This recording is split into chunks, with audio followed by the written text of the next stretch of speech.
Haleluya, saudaraku yang kekasih dalam Tuhan. Sukacita besar ketika saya dapat menjumpai saudara pada minggu ini, 2 Mei tahun 2021. Bulan yang baru di mana Allah berikan kepada kita untuk menikmati kebersamaan dengan dirinya. Kebersamaan dengan orang-orang yang kita kasihi.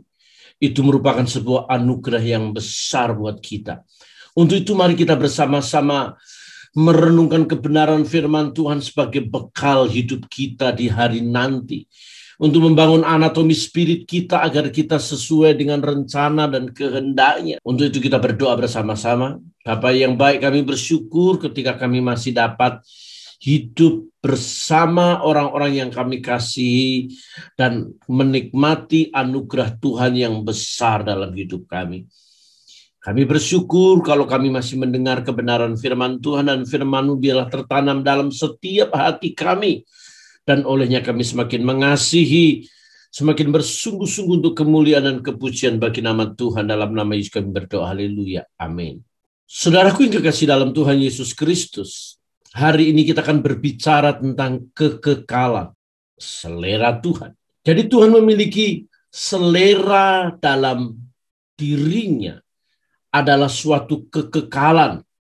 Dan kekekalan itu ditaruh di dalam diri umat yang diciptakannya, yakni kita manusia. Pengkhotbah pasal 3 ayat 11 mengatakan kebenaran kepada kita, ia membuat segala sesuatunya indah pada waktunya. Bahkan ia memberikan kekekalan dalam hati mereka. Tetapi manusia tidak dapat menyelami pekerjaan yang dilakukan Allah dari awal sampai akhir. Perlu kita pahami ayat ini seringkali diambil sebagai narasi untuk perkawinan, narasi untuk ulang tahun. Segala sesuatu indah pada waktunya ketika seseorang diangkat memiliki jabatan yang baru, diangkat menduduki satu jabatan yang mentereng, yang dikagumi, yang hebat. Maka ia dapat berkata segala sesuatu indah pada waktunya. Namun saudaraku yang kekasih dalam Tuhan Yesus Kristus, sebenarnya ayat ini dipakai untuk karya Allah yang sangat indah pada waktunya. Kita tahu ketika Allah menciptakan segala sesuatunya, dan hari terakhir, hari ke-7 Allah berhenti. Dia berhenti bukan karena kecapean, berhenti bukan karena kelelahan, berhenti bukan karena habis tenaga. Tetapi Allah berhenti di hari Sabat itu. Allah hanya ingin menikmati segala karyanya. Kalau semua berkata amat baik, maka pada hari ke-7 itu ada satu kalimat dalam Kejadian 1 ayat 31 mengatakan, sungguh amat baik. Dan karya Tuhan yang sungguh amat baik itu adalah karya yang bisa dinikmati, karya yang sudah selesai, karya yang tidak lagi berproses, tetapi karya yang Allah ciptakan, suatu kekekalan yang indah di dalam hati kita. Kekekalan di dalam hati kita itu memiliki durasi yang panjang, memiliki waktu yang sangat tidak terbatas. Karena durasi fisik kita hanya 70 tahun, bahkan lebih daripada itu hanya kesengsaraan, penderitaan, penyakit. Kecuali memang sudah disetting di hari tuanya, tidak mau sakit-sakitan, mempersiapkan dengan vitamin, mempersiapkan dengan olahraga, menjaga dirinya, periksa secara rutin ke dokter, dan masih banyak lagi cara-cara itu. Tetapi Alkitab memiliki kebenaran bahwa di atas 70 tahun itu ada begitu banyak hal yang menyesakan. Ada banyak hal yang mengkhawatirkan karena tubuh ini adalah tubuh yang sudah mulai renta, sudah mulai riskan terhadap penyakit. Fisik kita tidak bisa panjang, fisik kita ada batasan, ada waktu. Tetapi kekekalan yang ditaruh di dalam diri kita adalah suatu esensi dari kehidupan manusia, suatu hal yang Allah sukai, suatu hal yang Allah akan tuntut untuk kembali kepada Dia. Jadi kekekalan adalah konten, substansi dari manusia itu sendiri. Dalam bahasa aslinya atau bahasa Ibrani, kata kekekalan itu adalah olam, yakni durasi yang panjang atau memiliki masa depan selama-lamanya abadi. Jadi harus dipahami bahwa kebenaran ini mengatakan kepada kita bahwa Allah memberikan kekekalan di dalam kefanaan. Allah memberikan kekekalan di dalam kekinian. Allah memberikan sesuatu yang supranatural dalam diri yang natural. Allah memberikan sesuatu yang ilahi di dalam tubuh yang insani ini. Dan ini jauh lebih penting, berharga, bernilai dibanding sesuatu yang hanya physically. Karena saudaraku yang kekasih dalam Tuhan Yesus Kristus, yang spiritualitas ini, yang rohani ini, yang Paulus katakan kepada kita, tubuh ini bagaikan kemah yang siap dibongkar. Kemah yang sementara, orang Jawa bilang mampir ngumbi. Mampir ngumbi itu cuma sebentar, datang hanya untuk mengambil air. Berapa lama orang minum? Kalau Yesus katakan tubuh ini ketika mati hanya tidur. Berapa lama orang tidur? Bisakah saudara tidur 24 jam? Sangat sulit, kecuali bayi. Bayi pun bisa bangun. Koala itu tidur 23 jam. Bisa begitu. Tapi kita tidak bisa tidur 23 jam. Tidur hanya sementara. Itu menggambarkan bahwa fisik kita itu hanya sementara saja. Tidak berdurasi panjang, tidak berdurasi kekal. Yang kekal adalah konten yang ada di dalamnya. Maka kita tidak perlu takut kepada siapapun juga yang hanya bisa membunuh tubuh dan tidak bisa membinasakan jiwa. Yesus mengatakan, Matius 10 ayat 28 mengatakan, dan janganlah kamu takut kepada mereka yang dapat membunuh tubuh, tetapi yang tidak berkuasa membunuh jiwa. Takutlah terutama kepada Dia yang berkuasa membinasakan baik jiwa maupun tubuh di dalam neraka. Mengerikan sekali saudaraku yang kekasih dalam Tuhan Yesus Kristus. Jadi saudara, spiritualitas kita yang Paulus katakan tubuh surgawi, tubuh kemuliaan, dan saya menyimpulkan itu sebagai anatomi spirit. Spirit memang tidak berbentuk di dalam kefanaan. Dalam dunia nyata, dalam dunia yang kasat mata, yang kelihatan melalui indera jasmani, spirit itu tidak berbentuk, tidak memiliki anatomi. Mengapa? Karena tidak kelihatan mata. Tetapi dunia supranatural, dunia rohani, dunia kekekalan, spirit kita itu berbentuk sebagai anatomi spirit. Sehingga itulah yang akan kembali kepada Tuhan. Kalau itu yang kembali kepada Tuhan harus dipahami, kita harus sungguh-sungguh lebih serius memperhatikan keberadaan rohani kita, bagaimana kelak kita dipanggil Tuhan. Karena ketika kita nanti dipanggil Tuhan, anatomi spirit kita meninggalkan anatomi tubuh kita, itu tidak bisa diintervensi oleh siapapun, tidak bisa dikirim-kirimin makanan, tidak bisa diberikan kembang 7 rupa, bisa dinikmati, tidak bisa dikirimkan berbagai macam aksesoris, entah mobil, entah uang. Mobil, uang, makanan itu bendawi, itu jasmani, tetapi ini yang muncul rohani, spiritualitas kita.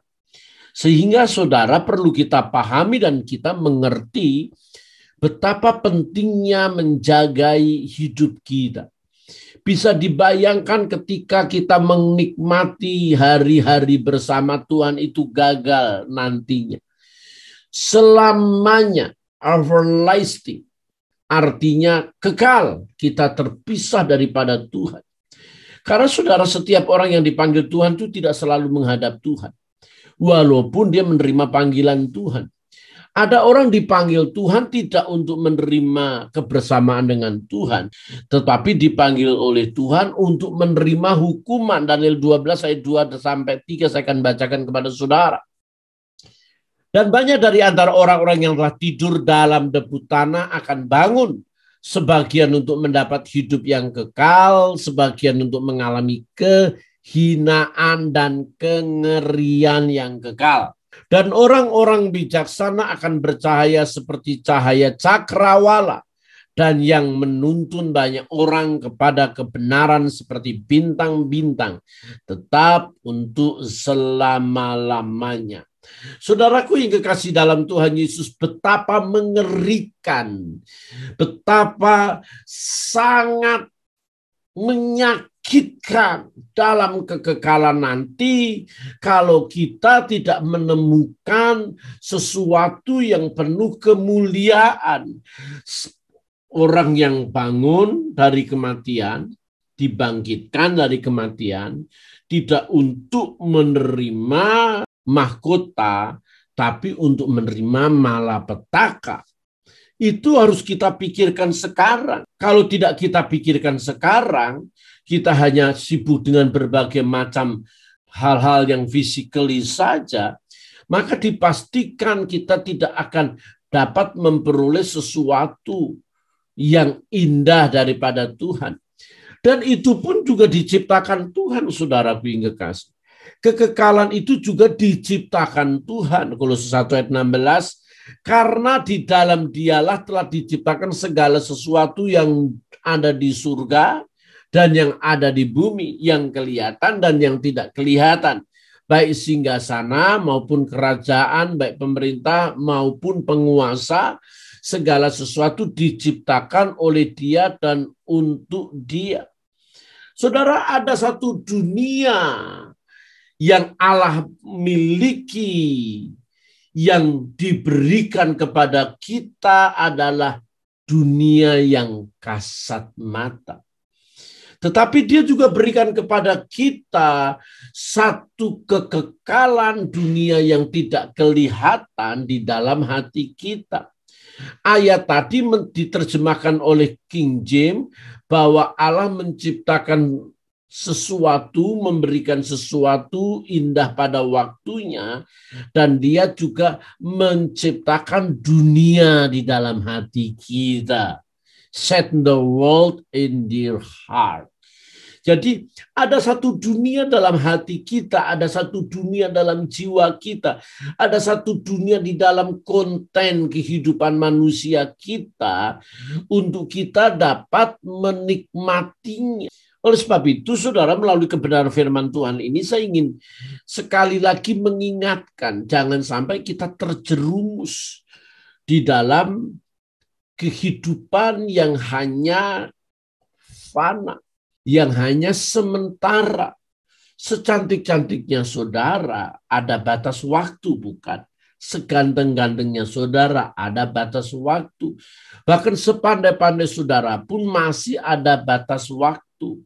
Tetapi yang namanya iman, yang namanya spiritualitas, yang namanya anatomi spirit itu adalah kekal.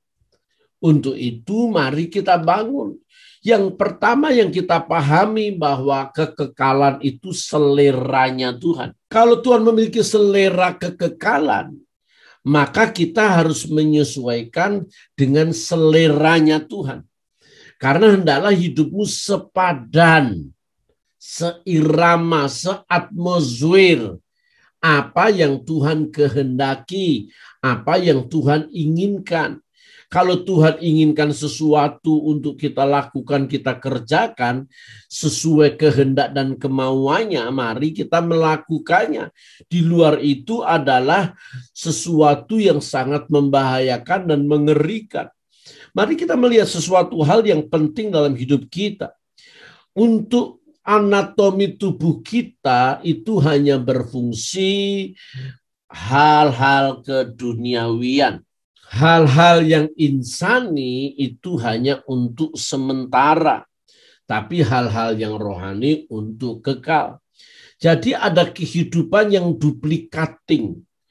Apa yang kita lakukan itu terekod. Apa yang kita ucapkan itu terekam.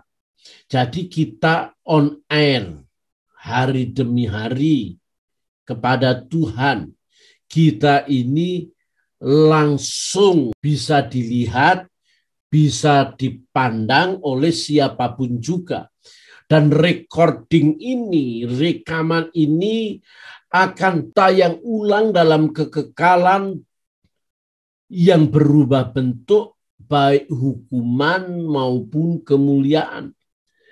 Ketika kita berbuat baik, recording di sana secara otomatis berubah menjadi mahkota, menjadi sesuatu yang menyenangkan Tuhan. Ketika kita melakukan kejahatan, maka di sana akan terekod kebinasaan. Jadi banyak orang menenggelamkan diri dalam kebinasaan oleh karena kelakuan, oleh karena perbuatan. Orang menenggelamkan dirinya sendiri dalam kebinasaan oleh karena sikap yang arogan. Oleh sebab itu Paulus mencatat dengan jelas, karena ingatlah ini baik-baik. Tidak ada orang sundal, orang cemar, atau orang serakah, artinya penyembah berhala, yang mendapat bagian di dalam kerajaan Kristus dan Allah. Efesus 5 ayat 5. Sementara Galatia pasal 5 ayat 19 mulai, perbuatan daging telah nyata, kecemaran, hawa nafsu, penyembahan berhala, sihir, perseturuan, perselisihan, iri hati, amarah, kepentingan diri sendiri, percideraan, roh pemecah, kedengkian, kemabukan, pesta pora, dan sebagainya. Terhadap semuanya itu kuperingatkan kamu seperti yang telah kubuat dahulu, bahwa barang siapa melakukan hal-hal demikian, ia tidak akan mendapat bagian dalam kerajaan Allah. Saudara, ketika saudara hidup cemar, saudara serakah, dan saudara mengagumi sesuatu lebih daripada Tuhan, maka saudara sedang membuat dan menenggelamkan diri saudara ke dalam kebinasaan. Ketika kecemaran, ketika kita membuat perseteruan, di mana kita hadir, di mana kita ada, pasti ada permusuhan. Ada banyak orang pindah-pindah gereja. Di sini dia bikin masalah. Dia keluar ke sana, dia bikin masalah. Karena yang menjadi masalah itu bukan gereja di mana dia datang. Dianya sendiri menjadi masalah. Dianya sendiri merasa diri sempurna. Gereja, pendeta di mana dia datangin adalah tidak sempurna. Jauh lebih baik dia, jauh lebih bernilai, menganggap dirinya sesuatu yang punya value. Gereja ini ecek-ecek, pendeta ini ecek-ecek, pendeta ini kurang urapan, pendeta ini tidak bisa bikin apa-apa. Oleh sebab itu dia selalu pindah satu gereja dan gereja lain. Dan celakanya gereja yang didatengin itu dia tidak tanya dari gereja mana. Dia tidak tanya mengapa pindah dari gereja itu. Saudaraku yang kekasih dalam Tuhan, orang yang seringkali membuat perselisihan dan perseteruan tidak mendapat bagian dalam kerajaan surga. Itu bukan saya yang memvonis, itu Alkitab. Bahkan kedengkian, amarah, kepentingan diri sendiri, percideraan yang mudah melukai orang, roh pemecah. Ada banyak hamba-hamba Tuhan punya ambisi membuat gereja. Kalau sudah tidak suka terhadap pendetanya, dia keluar membawa jemaat. Saya memberitahu saudara, gereja itu milik Tuhan. Kalau saudara memecah dan merasa pendeta saudara lebih buruk dari saudara, saudara keluar bikin gereja sendiri, saudaraku dengar saya, saudara divonis pemecah. Roh pemecah. Dan kuperingatkan, tidak ada bagian dalam kerajaan Allah. Kecuali saudara sungguh-sungguh bertobat ya. Oleh sebab itu Yesus sendiri berkata bahwa kamu pembuat mujizat, kamu yang bernubuat, yang sudah mengusir setan, aku tidak mengenal engkau. Mengapa? Karena harus dipahami yang sedang saudara kerjakan adalah bagian menenggelamkan diri saudara ke dalam kebinasaan. Ini standar Alkitab, tidak boleh dan tidak bisa diganggu-gugat. Oleh sebab itu, saudara-saudaraku yang kekasih dalam Tuhan Yesus Kristus, ada banyak orang membuat berhala. Ada banyak orang membuat semacam idol, berhala dalam dirinya. Terutama orang-orang yang sudah pinter, orang-orang hebat, merasa bahwa dirinya lebih suci, lebih benar, lebih pinter, lebih hebat, lebih sempurna dibanding yang lain. Tetapi realitasnya manusia itu memiliki kelemahan. Ada begitu banyak orang yang membuat dirinya menjadi berhala bagi jemaat. Ada begitu banyak orang membuat dirinya menjadikan idola. Idola di luar Kristus, pengkultusan. Itu membahayakan saudaraku yang kekasih dalam Tuhan.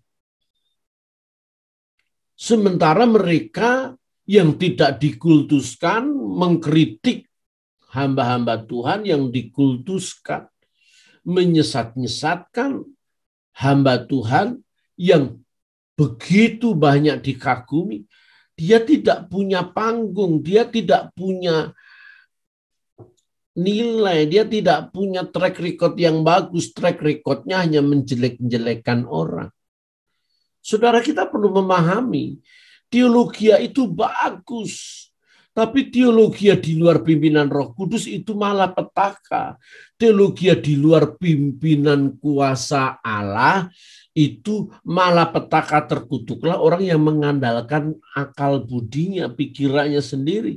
Ada banyak orang menjadi terkutuk, ada banyak orang menjadi lawan Tuhan karena arogan, merasa diri hebat.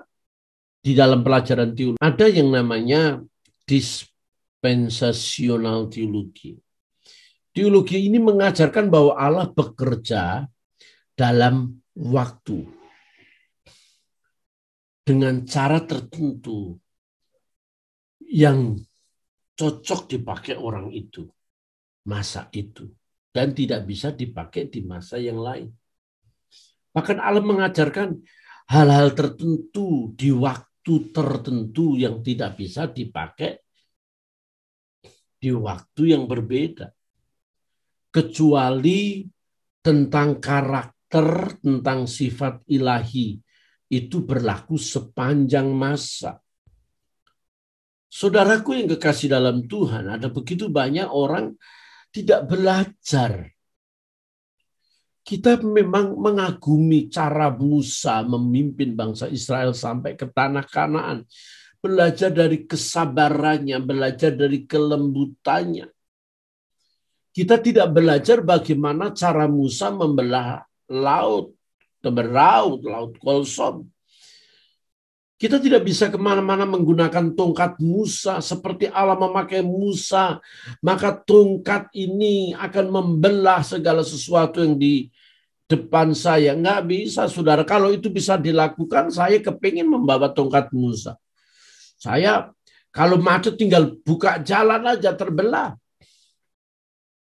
Atau kita di depan ATM kita angkat, ATM terbelah. Konyol bukan, gagal paham. Kita tidak bisa mencontoh beberapa hal yang Musa lakukan. Jangankan Musa. Yesus pun sudah kita tidak bisa contoh sepenuhnya dalam keadaan di mana Yesus hidup. Yesus membawa kain, handuk, dan kemudian mencuci kaki murid-muridnya. Ambil air dari baskom, dia cuci. Apakah kita bisa membawa handuk kemana-mana, membawa baskom dan mencuci kaki orang-orang? Itu tanda bahwa kita seperti Yesus. Terlalu konyol, gagal paham. Yesus menyembuhkan orang dengan ludahnya cu. Ya, aduk-aduk itu ludah, ditaruh di mata, sembuh. Coba kita contoh, kita ludah cu, kita taruh di mata orang. Kan gagal paham bukan? Saya tegur seseorang, kamu itu yang hidup dalam perzinahan. Kamu nggak ngerti ya betapa Tuhan itu sangat riskan kalau kita hidup kotor dan najis. Membawa seorang wanita ke rumah ketika istrinya ke pasar. Saya tegur langsung. Dia berkata, pendeta tahu nggak? Alkitab menceritakan bahwa Salomo punya istri 1000. Saya aja baru 1. Salomo 1000. Yang dicontoh Salomo, itu dia contoh. Salomo ya Salomo. Caranya Salomo. Sementara kamu ya kamu. Berbeda. Ada banyak orang menyesatkan orang lain. Karena Paulus mengatakan demikian, maka saya harus mengatakan orang lain juga sesat. Paulus ya Paulus. Paulus berapa banyak menderita buat Yesus. Mati teraniaya. Hikmatnya luar biasa. Harga yang dibayar Paulus adalah harga yang spektakuler. Sementara saudara siapa? Menyesatkan orang lain, menganggap saudara seperti Paulus. Apakah cawan yang Paulus minum saudara bisa minum? Saudara tahu cawan itu apa? Sudah begitu ngaku lagi. Kuliah luar negeri. Itu kalau dikatakan goblok juga nggak enak. Jangan mengambil kebenaran untuk kesombongan. Jangan mengambil kebenaran untuk merasa diri wah, merasa diri hebat.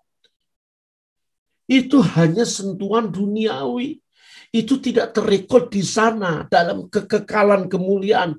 Itu terrekod dalam kebinasaan. Saya sampaikan kepada saudara, kepada kita sekalian. Kita ini bisa bodoh, tapi jangan sempurna.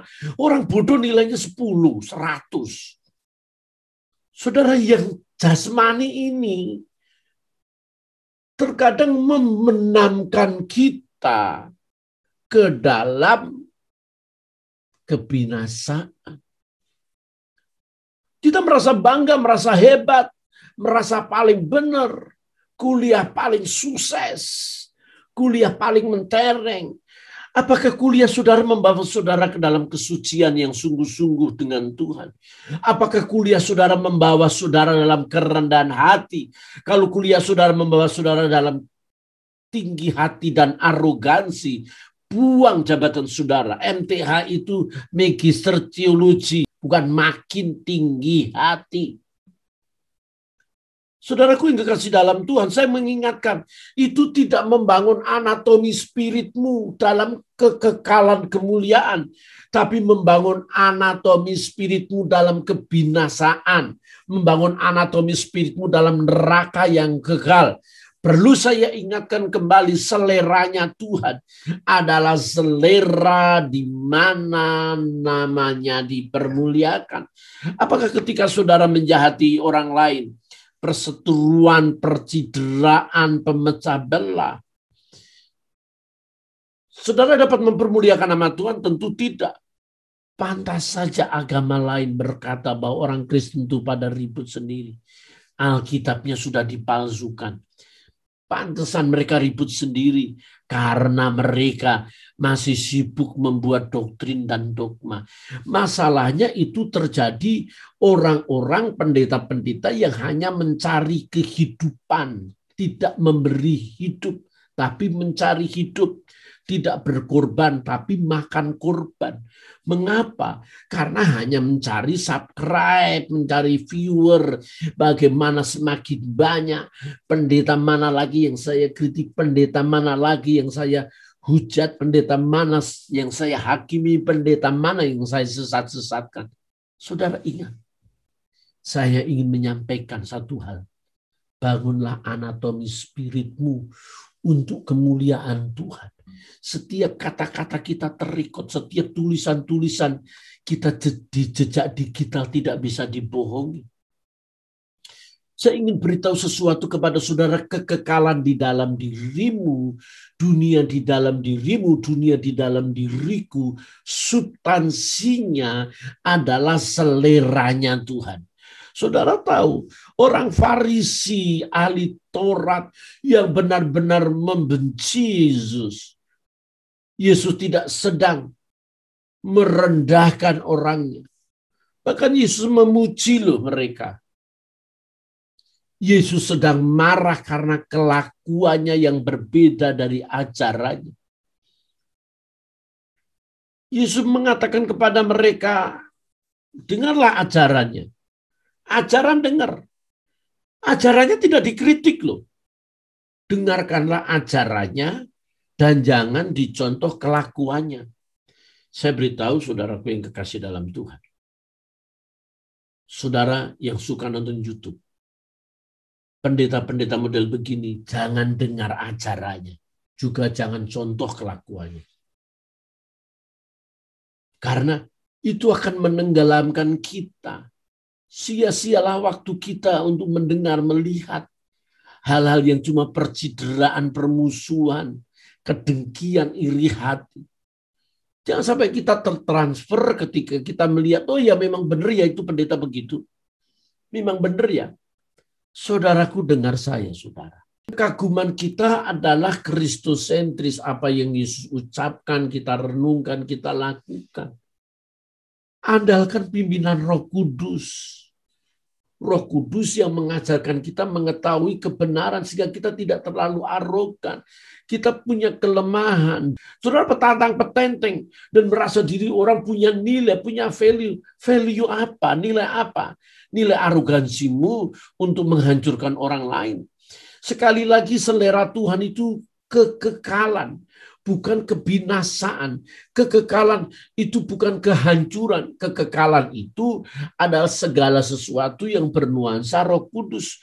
Paulus ketika menulis di Galati itu, pekerjaan daging telah nyata. Buah roh adalah kasih, sukacita. Apakah perkataanmu mendatangkan kasih? Apakah perkataanmu mendatangkan sukacita? Apakah perkataanmu mendatangkan kesabaran, penguasaan diri, dan masih banyak hal? Kalau tidak berhenti, saudara. Kita sudah harus berani membuang segala sesuatu yang tidak bernuansa Kristus. Kita harus berani membuang segala sesuatu yang tidak bernuansa kemuliaan keagungan Bapa di surga.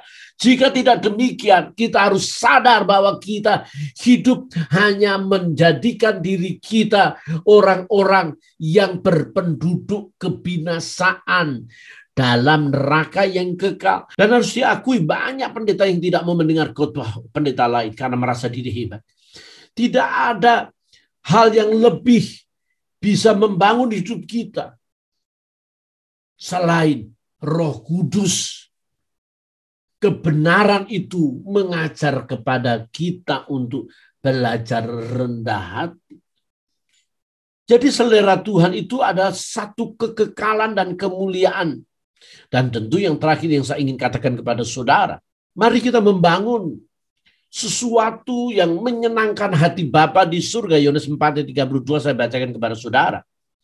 Akan tetapi ia berkata kepada mereka, padaku ada makanan yang tidak kamu kenal. Maka murid-murid itu berkata seorang kepada yang lain, adakah orang yang telah membawa sesuatu kepadanya untuk dimakan? Kata Yesus kepadanya, makananku ialah melakukan kehendak Dia yang mengutus aku dan menyelesaikan pekerjaannya. Bukankah kamu mengatakan 4 bulan lagi tibalah musim menuai? Tetapi aku berkata kepadamu, di atas sekelilingmu dan pandanglah ladang-ladang yang sudah menguning dan matang untuk dituai. Sekarang juga penuai telah menerima upahnya dan ia mengumpulkan buah untuk hidup yang kekal. Buah untuk hidup yang kekal. Sehingga penabur dan penuai sama-sama bersuka cita. Saudara, mari kita maksimalkan spiritualitas kita. Kata-kata kita membangun anatomi spirit kita, pelayanan kita membangun anatomi spirit kita untuk kita menghasilkan buah untuk hidup yang kekal. Selera yang Tuhan kehendaki adalah selera yang menghasilkan buah-buah kekekalan. Makananku adalah melakukan kehendak Bapa dan menyelesaikan. Apakah saudara yakin apa yang sedang saudara lakukan adalah kehendak Bapa? Kehendak Bapa itu menyelamatkan jiwa-jiwa. Menyelamatkan jiwa-jiwa tidak harus menjadi anggota gereja, saudara. Menyelamatkan jiwa-jiwa itu berarti kita memberikan penghiburan, kita memberitakan sukacita, menolong orang. Itu adalah kehendak Bapa di surga untuk kita bisa menaruh segala yang terbaik dalam kekekalan melalui apa yang kita lakukan. Paulus mengatakan bahwa hidup kita harus berbau harum, berbau sesuatu yang menyenangkan hati Tuhan. Bukan berbau busuk, berbau najis, berbau kotor, di mana Tuhan tidak mau melihat karena pelayanan, kata-kata, ucapan adalah manifestasi dari arogansi kita. Oleh sebab itu Roh Kudus memimpin setiap kita untuk kita hidup seperti Kristus. Hidup serupa dengan Kristus oleh pimpinan Roh Kudus. Kita tidak terlepas dari apa yang Dia kehendaki. Roh Kudus akan memimpin kita untuk mengerti bagaimana kekekalan itu. Kita tidak bisa memahaminya. Memahami itu diartikan kita tidak bisa mendapat. Kita tidak bisa mengerti. Kita tidak bisa mengasihi Tuhan kalau kasih karunia tidak berlaku bagi kita. Kita tidak bisa mengatakan bahwa saya mencintai Tuhan kalau Roh Kudus tidak memimpin kita. Pada dasarnya akal pikiran tubuh kita itu sesuatu yang memberontak kepada Dia. Tetapi karena Roh Kudus, karena kasih karunia, kita bisa melakukan sesuatu yang menyenangkan hati Bapa bagaikan makanan. Kan kita butuh makan, tiap hari kita makan.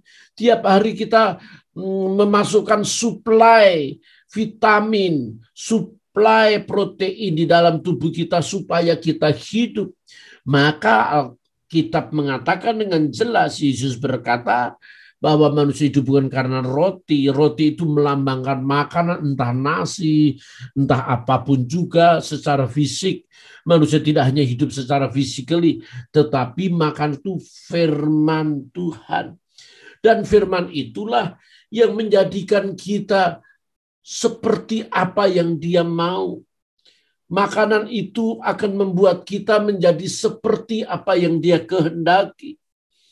Ada beberapa makanan yang menghasilkan penyakit di dalam tubuh kita. Ketika seorang makan daging kambing, RW, tentu maka dalam tubuh ini akan terakumulasi penyakit darah tinggi. Ketika seseorang makan atau minum sesuatu yang manis, terus manis, maka yang dimakan, yang diminum itu menjadi asupan dan membentuk suatu yang namanya diabetes. Dari mana dia diabetes? Karena asupannya manis. Saudaraku, ketika kita memberikan asupan vitamin, protein, makanan bergizi, maka semua itu akan membangun suatu tubuh yang sehat. Tetapi saudara, ketika kita juga menikmati makanan yang tidak jelas, kotor, makanan yang membuat tidak punya nilai dengan makanan-makanan yang berantakan itu, maka tubuh kita cepat kisut, tubuh kita tidak punya protein, tubuh kita tidak punya vitamin, maka wajahnya juga tidak cerah, penyakit di mana-mana. Tetapi ketika kita menikmati firman Tuhan, firman yang bergizi, firman yang baik, firman yang hidup, firman yang membuat kita menari-nari, firman yang membuat kita tertawa, firman yang membuat kita sukacita, firman Tuhan yang membuat kita mengasihi, firman Tuhan yang mengubah kita menjadi sabar, kita tidak lagi pemarah, tapi kita peramah. Firman yang membuat diri kita menjadi orang-orang yang menyukakan hati Bapa, sehingga setiap mata melihat, setiap telinga mendengar bahwa kita disertai Tuhan. Itu dapat dipastikan anatomi kita mulai terbangun dengan baik, aura kita mulai terbangun dengan baik. Dan kata Daniel tadi bahwa orang yang mati dan bangun yang mendapat kemuliaan itu bagaikan cahaya seperti bintang-bintang. Saudaraku yang kekasih dalam Tuhan, maka Yesus Kristus mengatakan dan mengidentikan hal itu seperti bagaimana kita membangun surga selama di bumi. Jadilah kehendakmu di bumi seperti di surga. Kita membuat surga itu turun ke bumi, mengubah dunia yang edan ini menjadi Eden, dunia yang sudah kacau balau itu menjadi Firdaus. Akibatnya hidup kita akan sama kelak sebagaimana kehendak Tuhan. Sudah tercipta surga di bumi ini, maka ketika kita masuk surga kita tidak pangling, kita tidak bingung. Karena apa? Kita sudah menikmatinya selama kita di bumi.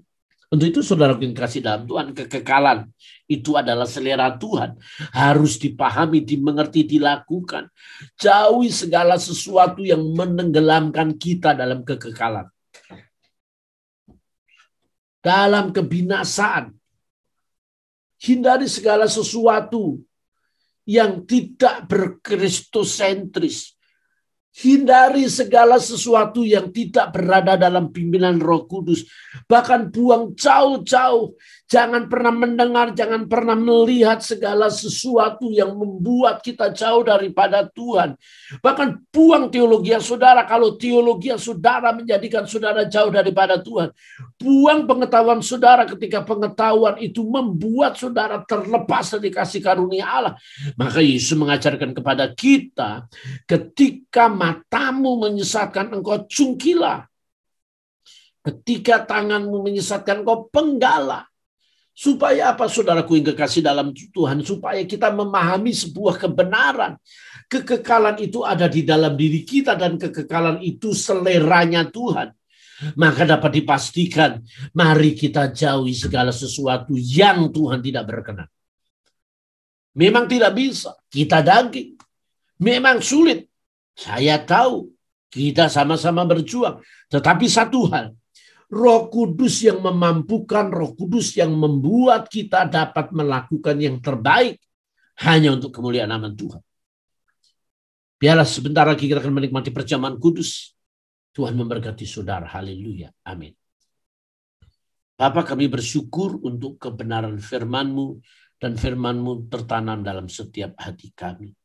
Terima kasih Bapa. Ajar kami hidup di dalam kekekalan-Mu selama kami ada di bumi. Hidup sesuai dengan kehendak dan rencana-Mu, supaya kami semakin rendah hati, kami semakin melakukannya untuk kemuliaan nama Tuhan. Dalam nama Yesus berdoa, haleluya. Amin. Saudaraku, terima kasih sudah telah mendengar kebenaran firman Tuhan. Saya bersuka ketika saudara like, subscribe, supaya saya dapat mengirimkan khotbah-khotbah terbaru untuk saudara. Tuhan memberkati. Amin.